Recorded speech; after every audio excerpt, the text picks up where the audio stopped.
This is the Horse Radio Network. This is episode 472 of Horse Tip Daily. A different horse tip, a different equine topic, a different equestrian expert every day. Horse Tip Daily brings the world of equine knowledge to you one day at a time. Today's tip is brought to you by Eco Gold.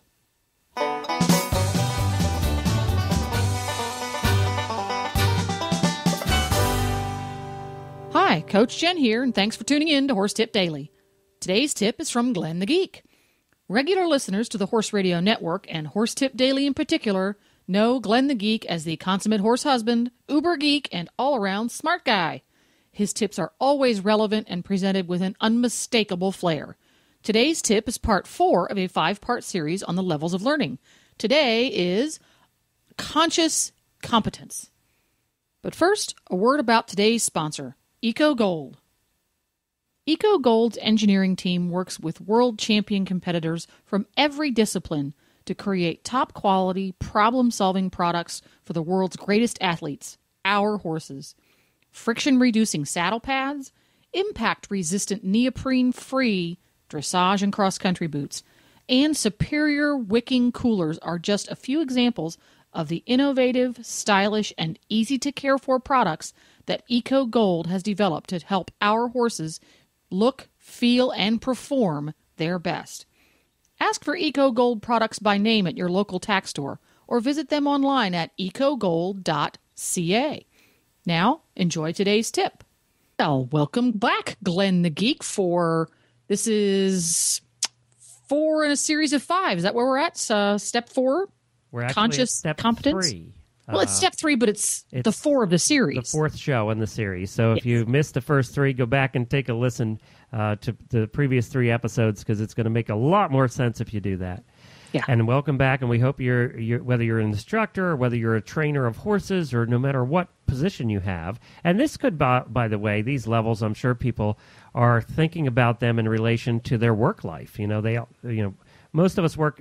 Or a lot of us work outside the horse world to be able to afford the horse habit, and all of these things also apply to everything that you might learn at any step of the way in your real job.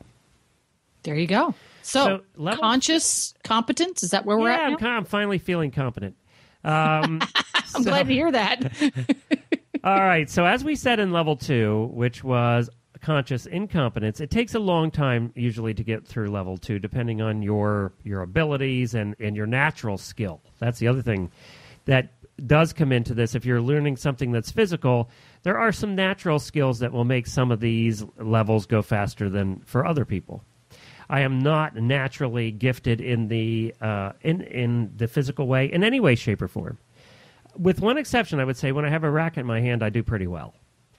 So, but if I don't have a racket, then I have to really work at it. No, you're pretty good with a mouse. Well, that's true. Okay. So becoming consciously competent often takes a while. But when you become consciously competent, it's at the point when the light goes off, the light bulb in your head goes off, and you go, I know how to do this now. That I can do this now. But you're still at the point where you're thinking about every step of what you're doing. And Jennifer, you could probably give a good example of learning a transition or whatever. Well, what's the example? When you're conscious competence, level 3 here, probably a good example would be the horse you ride on a regular basis. You can perform a certain skill set with. For example, you ride the same school horse every Tuesday afternoon in your riding lesson. You're going to be riding Bonnie. You and Bonnie can consistently perform a walk, a trot, and a canter and go through simple cross-rail grids together as long as you're paying attention.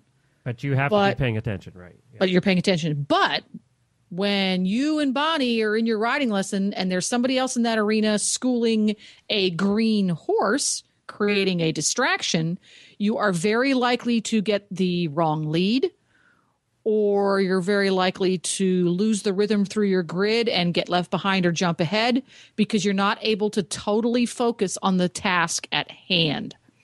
You're good at it, but only if you're completely focused. And a common area I see this particular level come into play is people, when they go to horse shows, try to compete at their conscious competence level. At home, I can ace a 2-foot course every single day on my horse. I get it all the time when I'm riding by myself. And then I take that skill set to a horse show where there's lots and lots of distractions for both horse and rider. Things come apart in a hurry because the skill set is still conscious, and they don't take the time at home to test whether or not it's a conscious skill set or unconscious skill set. An example, as an instructor, to test that, and this one's been around forever, you send the student through a grid that you feel they're reasonably competent at, and as they go through that grid, you ask them to recite a nursery rhyme, or you ask them to count backwards, to do a second skill that will distract them. And if it's a conscious competence skill, every time they have that additional task taking up a little bit of short-term memory space, things are going to go awry. So that's an easy way to test it. But it's also the place where people want to jump ahead too quick. Yes, this is exactly, and it is the place actually where people get in trouble, because they're thinking that they're going to level 4, which we'll talk about in tomorrow, but they are still at level 3. They have to think about what they're doing. They're not to the point where they're unconsciously doing this task. They're still consciously thinking about every step. And you're right, when they're distracted or when something forces them away from thinking about what they're doing, they can't do it. It doesn't happen. And that motor skills aren't there unconsciously yet. This is the practice phase. You know how the coaches always say practice, practice, practice? That's what this phase is. Right. You've learned the skill. You know how to do it correctly. Now, you're going to need pointers and things like that from your instructors, but you mentally know how to do it right. You may not always do it right, but you know the right way, and that's what you're going to be working on here. And again, depending on your athletic ability, depending on your natural inclination to this task, some are going to progress through this quicker than others. And the other thing that we didn't talk about is as you build a skill set, each thing that you learn, each new thing that you learn. Let me take an example. If you become an accomplished dressage rider and you decide one day, and this happens a lot nowadays, that you want to go do reining, which is completely different than dressage, but similar in many ways. But you're still sitting on a horse. You're still sitting on a horse. You still, the fundamentals are there for horsemanship. But now all of a sudden, the way you do it has changed. And you're actually going to be starting from level 1 and going through the levels, but you're going to do it quicker because you do have some basics and some shared commonalities with the dressage. So you probably will go through it quicker. So as your skill sets in a given area increase, each new task that you try and tackle, you're going to go through all 4 of these, but some may go quicker than they would have if it was your first time learning it. I don't know if that made any sense or not, but and if it doesn't, just go back to unconscious incompetence again and start over. Yes. Yeah.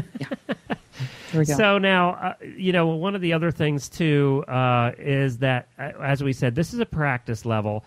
You should be able to, at this level, describe what you're doing to someone. You may not be really good at teaching someone, but your instructor should be able to go, tell me what you're doing.